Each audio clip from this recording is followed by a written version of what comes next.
Selamat datang di channel ini, Sahabat Misteri. Kali ini kita akan membahas lebih jauh tentang hantu yang melegenda di Indonesia.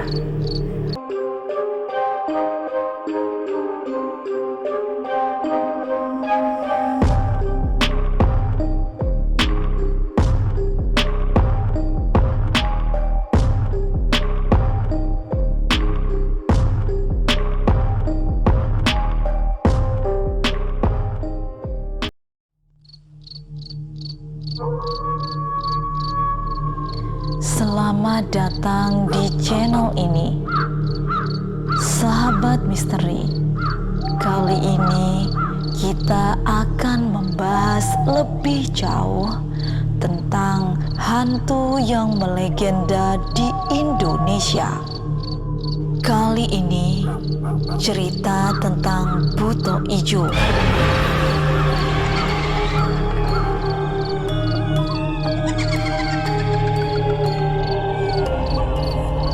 Buto Ijo adalah sosok siluman raksasa hijau yang terdapat dalam mitologi Jawa. Penampakannya digambarkan berwajah seram, mata yang besar, tubuh berwarna hijau, berambut panjang, dan memiliki gigi taring yang panjang serta terkadang bisa menjadi kecil seukuran manusia.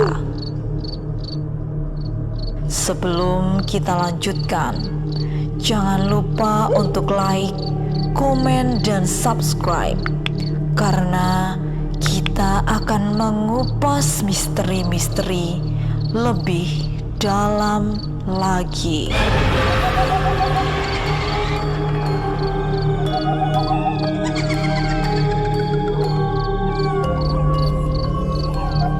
Salah satu kebiasaan Buto Ijo adalah menculik anak-anak untuk dijadikan budak dan kemudian dimangsa.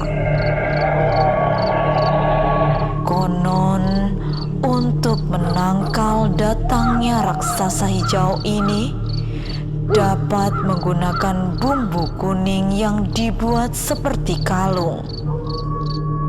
Makhluk ini seringkali dikaitkan dengan pesugihan. Konon, pesugihan dengan meminta bantuan makhluk Buto Ijo bisa membuat si pelaku menjadi kaya raya secara mendadak. Namun demikian, ada syarat berat yang harus dilalui dan dijalankan oleh si pelaku, termasuk menyediakan tumbal untuk santapan Buto Ijo.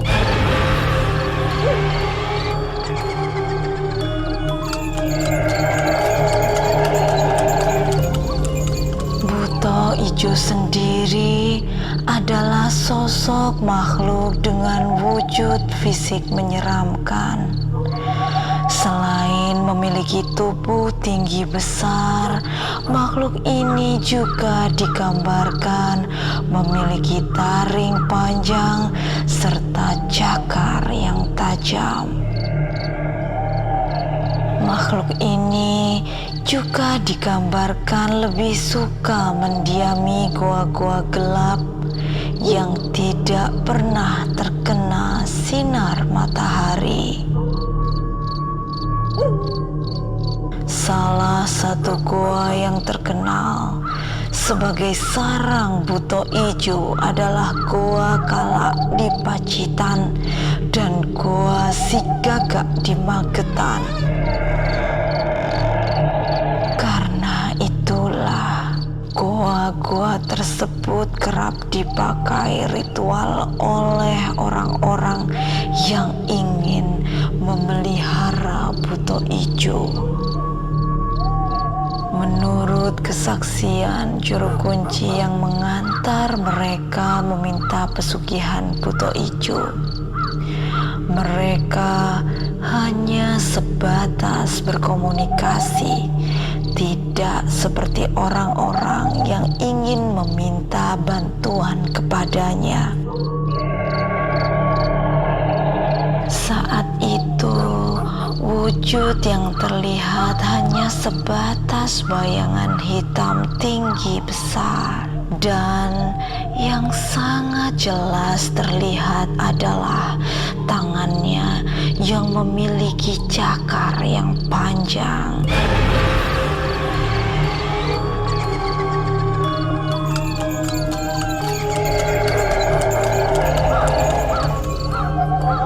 Dan karena sebenarnya sosok buto ijo sejenis dengan genderuwo, juru kunci menyebut bahwa syarat ritual yang dilakukan untuk memanggil makhluk ini juga hampir sama dengan genderuwo, yaitu menggunakan daging burung gagak atau ayam cemani.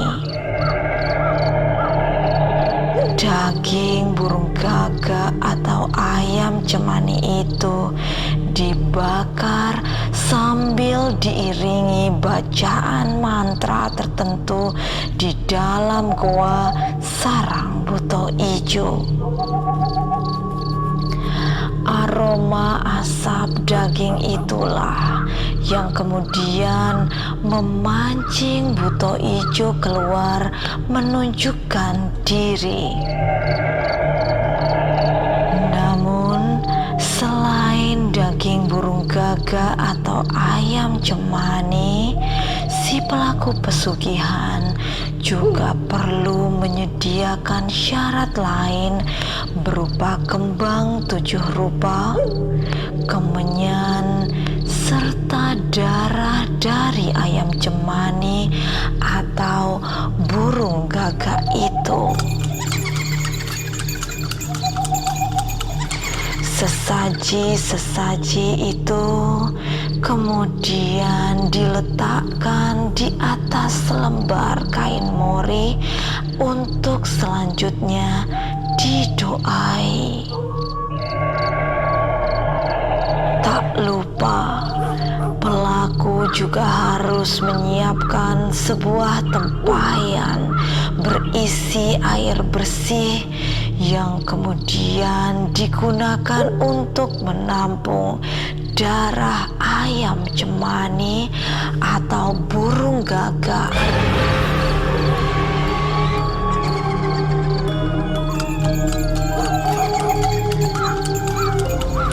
Air bercampur darah itu nantinya harus diminum meski hanya seteguk agar terjadi penyatuan energi antara si pelaku dengan sosok buto ijo yang dimintai bantuan. Sehingga dengan begitu, maka si pelaku bisa dengan mudah menjalin kontak dan meminta bantuan apapun pada sang buto ijo.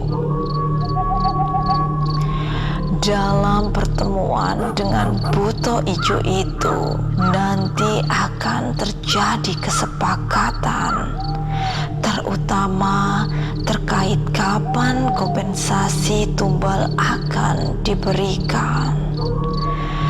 Dan bila waktunya memang sudah tiba, maka si pelaku wajib menyediakan tumbal. Sebab jika tidak, maka buto ijo itu akan memangsanya sendiri.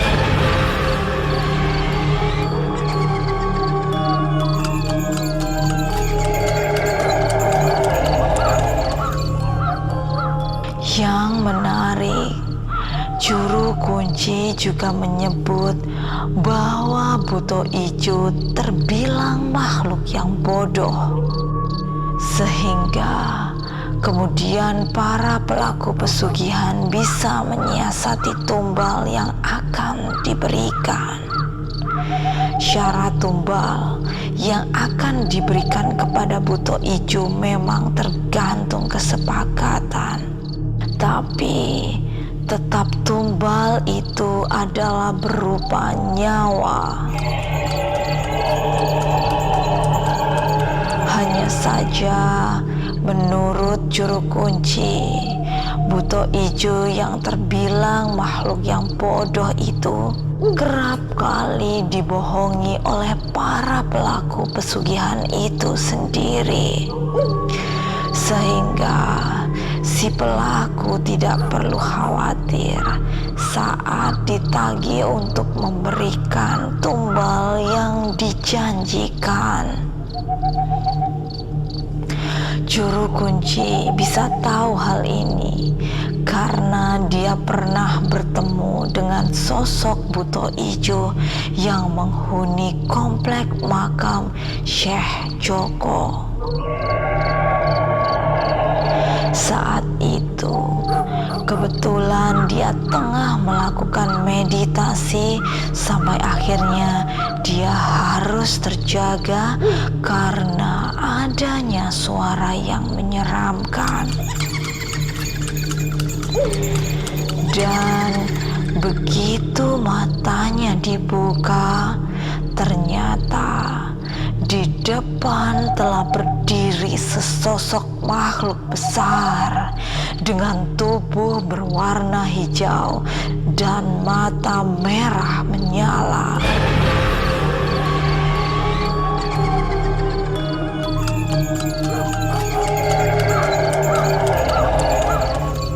Menurut juru kunci tersebut, wajah makhluk itu mirip wajah katak dengan tubuh gendut dan kuku yang panjang.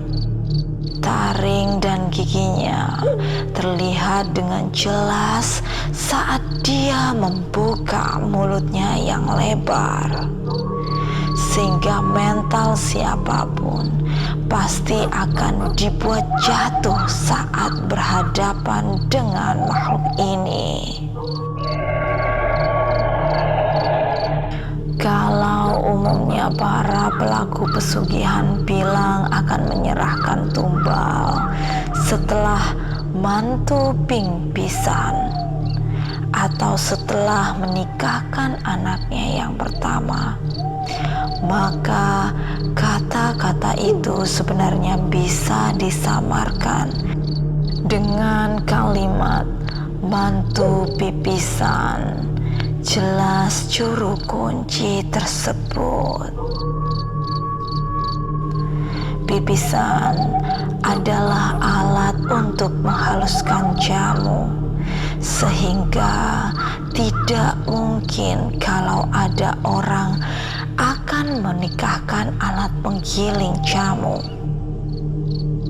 Begitu Buto Ijo mulai menagih bersamaan dengan saat pelaku pesugihan sedang menikahkan anaknya, maka si pelaku pesugihan bisa mengelak dan si Buto Ijo tidak akan meminta tumbal lagi. Namun hal ini butuh kesiapan mental karena tidak semua orang bisa melakukannya. Terkait hal ini, juru kunci tersebut mengetahui secara langsung dari beberapa orang temannya yang juga pernah mengantar para pelaku pesugihan menemui Buto Ijo. Namun demikian, dengan trik ini bukan berarti si Buto Ijo akan benar-benar melupakan permintaan tumbalnya. Karena trik ini hanya bersifat menunda waktu, yang mana pada akhirnya si pelaku pesugihan itu sendiri yang akan menjadi mangsa buto ijo.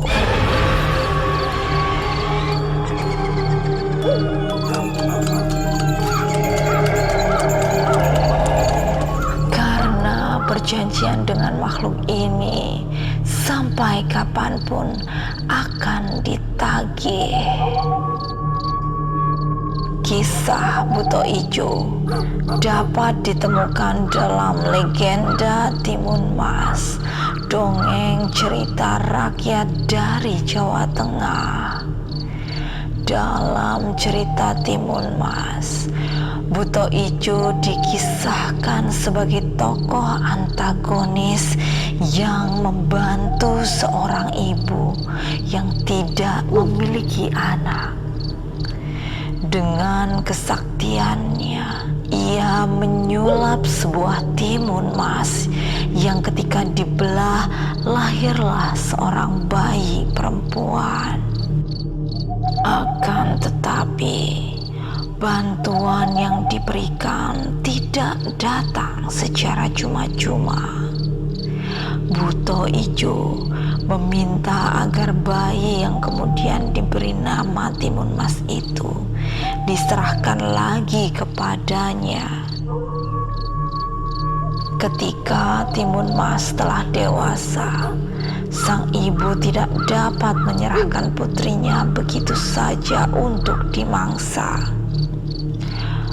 Dengan segala cara, Timun Mas berusaha menghindari kejaran buto ijo dengan benda-benda yang dimilikinya.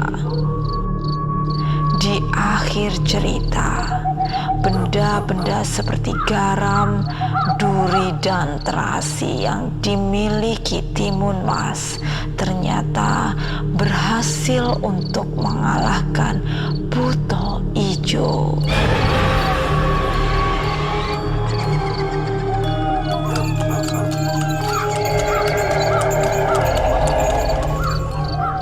Konon, buto ijo sering dimanfaatkan untuk mendapatkan kekayaan dengan jalan pintas, yakni merampok uang milik orang lain secara gaib. Selain itu, sosok raksasa hijau ini juga bisa dijadikan benteng pertahanan jika seseorang diganggu oleh lawannya. Seperti dalam dongeng Timun Mas, buto ijo juga akan meminta imbalan berupa nyawa atas jasanya itu. Itulah mengapa dalam kepercayaan masyarakat kuno, khususnya di Jawa, seseorang bisa menjadi tumbal buto ijo untuk memperkaya orang pemalas dan lemah imannya kepada Tuhan. Konon, buto ijo bisa ditemui di pohon beringin tua atau rumah yang telah lama ditinggalkan oleh pemiliknya. Untuk mendapatkan kekayaan tanpa harus bekerja, seseorang harus melakukan ritual pesugihan dan menyiapkan sesajen yang diminta.